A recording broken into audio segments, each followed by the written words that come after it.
साथियों, कल एक वीडियो मैंने बनाया था कि रीट का पेपर कैसे हल करें। कुछ स्टूडेंट्स की क्वेरी आई है, उस पर मैं कोशिश कर रहा हूं कि आपकी शंकाओं का और समाधान करें ताकि आपकी सफलता और सुनिश्चित हो जाए।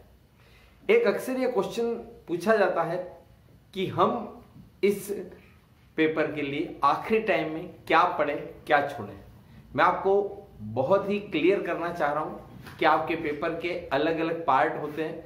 सिलेबस में से कुछ बहुत इजी लेवल के, कुछ मीडियम लेवल के, कुछ टफ और कुछ बहुत ही टफ क्वेश्चन को शामिल किया जाता है। इसलिए आप रिस्क मत लीजिए, आपको सारा पढ़ना है, क्योंकि संयोग से आपने जो पार्ट कठिन समझ के छोड़ा है हो सकता है उसमें से सरल लेवल का आ जाए। तो यहाँ पर आप ये कर सकते हैं कि अगर कोई हिस्सा कठिन लग रहा है तो उसके कठिनाई स्तर को उस बड़े लेवल पर जाकर आप नहीं पढ़े तो भी सरसरी नजर से देख लीजिए, क्योंकि अगर पेपर सेटर ने उसमें से इजी क्वेश्चन दिया है तो आपको फायदा हो जाएगा। कई बार ऐसा होता है हम सरल पोर्शन को कर लेते हैं और उसमें क्वेश्चन बहुत कठिन लेवल का आ जाता है। यहाँ पर आप ये चीज ध्यान रखिए, राजस्थान से जुड़े हुए प्रश्न जितना ज्यादा हो सके करिए और समसामयिक पर भी ध्यान दीजिए, क्योंकि इसमें आपके पेपर में करंट, जीके, करंट और आपका खुद का जो है सब्जेक्ट वो भी शामिल है। अब जब आप परीक्षा हॉल में पेपर दे रहे होते हैं तब वहां पर सबसे पहले आपको क्या पढ़ना चाहिए, तो मैं आपको यही सलाह दूंगा कि सबसे पहले आप अपना जो सब्जेक्ट है, चाहे वो एसएस हो, चाहे वो साइंस मैथ्स हो, चाहे कोई लैंग्वेज हो, सबसे पहले आप अपने ऑप्शनल पेपर को हल करिए, क्योंकि अपने पेपर में आपकी कमांडिंग बहुत अच्छी होती है और साइकोलॉजी का नियम है कि अगर आपको प्रश्न आते होते हैं तब डेफिनेट आपका हौसला बढ़ता जाता है और अपने आप आपके पॉजिटिव मेंटेलिटी हो जाती है और आपकी सक्सेस के चांस बढ़ जाते हैं। आपने पहले किसी कठिन हिस्से को छू लिया, ये आग में हाथ डालने जैसा होगा। अब वहां से आपको 2-3 क्वेश्चन नहीं आए, आप डिप्रेस हो जाएंगे। यहां पर मैं एक सलाह और भी दूंगा, जैसे जैसे क्वेश्चन पढ़ते जाए, हल करते जाए, आगे बढ़ते जाए। कई बार हम क्या करते हैं, पूरा पेपर एक साथ पढ़ते हैं कि चलो और इस पेज में देख लो, उस पेज में देख लो। होता क्या है, उस समय हमारा ब्रेन अलग दिशा में काम कर रहा होता है। लगातार 3-4 पेज पर 2-5 ऐसे क्वेश्चन नजर आ गए जो कठिन लग रहे हैं, तो हम उसमें डिप्रेशन में आ जाएंगे। हमारी कार्य क्षमता, सोचने समझने की क्षमता, ये सारी चीजें क्या हो जाएगी, कम हो जाएगी, तो जिसका खामियाजा आपको पेपर में भुगतना पड़ सकता है। इसलिए आपको सलाह यही दूंगा कि पूरा पेपर एक साथ पढ़ने की ज्यादा समझदारी मत बताएं। यहां पर एक चीज ये भी आ रही है कि एग्जाम के पहले हम नर्वस हो जाते हैं, घबरा जाते हैं एकदम। कई स्टूडेंट्स के तो बीमार होने की स्थिति आ जाती है, स्वाभाविक है। आपको बहुत ज्यादा तनाव लेने की जरूरत नहीं। परीक्षा के बारे में आप ज्यादा मत सोचिए, आप जैसे अपनी जिंदगी जी रहे हैं आप नॉर्मल में जिए। आप अगर अपने ऊपर परीक्षा की आप तैयारी जरूर करें, परीक्षा के प्रति जिम्मेदारी का भाव रखें, परीक्षा के प्रति घबराहट का भाव नहीं रखें। आपके अकेले की नहीं, पूरे राजस्थान में अभी रीट देने वाले सभी स्टूडेंट्स की हालत थोड़े से बिगड़े हुए हैं। कारण क्या है कि बहुत ज्यादा सिलेबस है। आपको ये भी पता है कि हम आधा तो सिलेक्ट हो चुके हैं प्रीलिम में, कल को मेन में नहीं हुआ तो क्या होगा। ऐसी नकारात्मक बातों को अपने दिमाग में एक पल के लिए भी जगह मत दीजिए। यहां पर मैं आपको महाभारत वाला आपको कहूंगा कि कर्मण्येवाधिकारस्ते मां फलेषु कदाचन।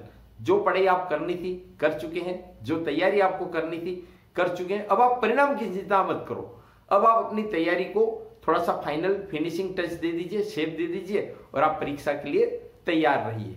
एक प्रश्न बार बार पूछा जा रहा है कि सर अगर 2 ऑप्शन सही लग रहे हो, कंफ्यूजन हो रहा हो, ये करें कि वो करें, तो हम कौन सा करें। इसके बारे में अपने पिछले वीडियो में भी जवाब दे चुका हूं, पर चूंकि आप लोगों के मन में जिज्ञासा ज्यादा है तो इसको रिपीट कर रहा हूं कि जब भी आपको लगे, वैसे भी पेपर को हल करते समय निगेटिव अप्रोच, ये तो हो ही नहीं सकता, ये तो हो ही नहीं सकता, इस तरह से हम आगे बढ़ते हैं तो हम सही उत्तर के पास पहुंच जाते हैं।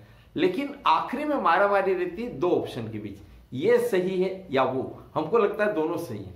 तो याद रखिए, ऐसी स्थिति में अपने मन की आवाज को सुनिए और वैसे भी ऑप्शन को पढ़ते से ही सबसे पहले जिस ऑप्शन पर अपना ध्यान रह जाए कि यह होना चाहिए, तो सामान्य तौर पर उसके सही होने के चांस ज्यादा होते हैं। इसलिए आप 2 ऑप्शन में कंफ्यूज होने पर अपने मन की सुनिए।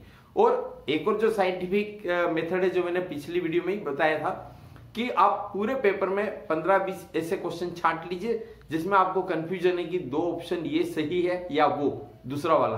तो उन दोनों में अगर वो बी सी डी जो भी ABCD उनमें कोई एक, सब में वही कर दीजिए, कुछ तो सही होंगे।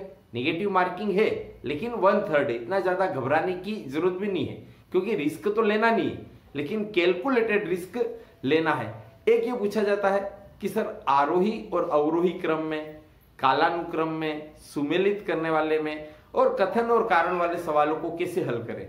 हाँ, इस तरह के सवाल भी आते हैं। कथन और कारण वालों में मैं सामान्य तौर पर स्टूडेंट को एक ही सलाह देता हूं कि नॉर्मली एक ऑप्शन आता है कि कथन एवं कारण दोनों सही है और कारण कथन की सही व्याख्या करता है। अधिकतर 90% केसेस में यह वाला ऑप्शन सही होता है, लेकिन फिर भी हमको तो 100% तक पहुंचना है, तो आप कथन के बाद क्योंकि लगा करके कारण को पढ़े। कथन फिर अपने मन से लगा दिया क्योंकि, फिर कारण पढ़े। अगर वाक्य सेट हो रहा हो या नहीं सेट हो रहा हो, जो भी है स्थिति आपके सामने क्लियर हो जाएगी कि व्याख्या सही कर रहा है या नहीं कर रहा है।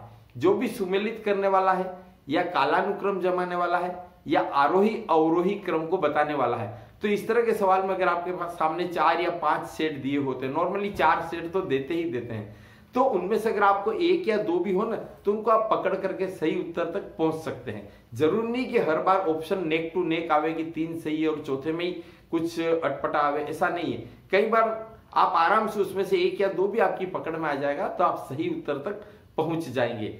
ऐसे भी क्वेश्चन आते हैं, उपरोक्त में से कौन सा सही है, सही कूट का चयन कीजिए। तो इसमें आपको थोड़ा सा एक्स्ट्रा अलर्ट रहना पड़ेगा, लेकिन ज्यादा अगर डाउटफुल स्थिति वाली हो तो आप उनको छोड़ सकते हैं। यहां पर मैं आपको एक चीज और बता रहा हूं, आखिरी टाइम में आप जो माय मिशन निःशुल्क क्लासेस है उदयपुर के, उनके जो शॉर्ट ट्रिक के विशेषज्ञ हैं शुभम जैन, उनकी शॉर्ट ट्रिक को आप जरूर देख लीजिए, ताकि कम समय में, ज्यादा नहीं कम समय है ना, तो इसलिए आप उसका क्विक रिवीजन कर पाएंगे।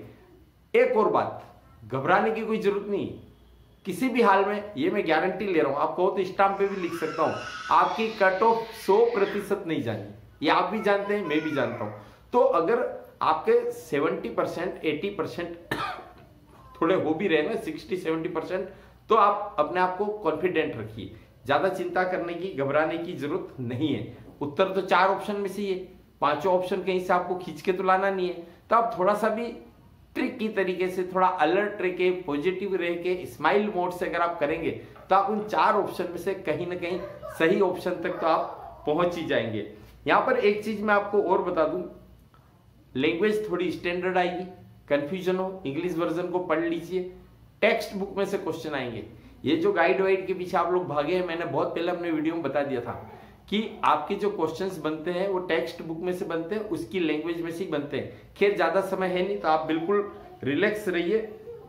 परीक्षा देने के एक दिन पहले भरपूर नींद ले लीजिए।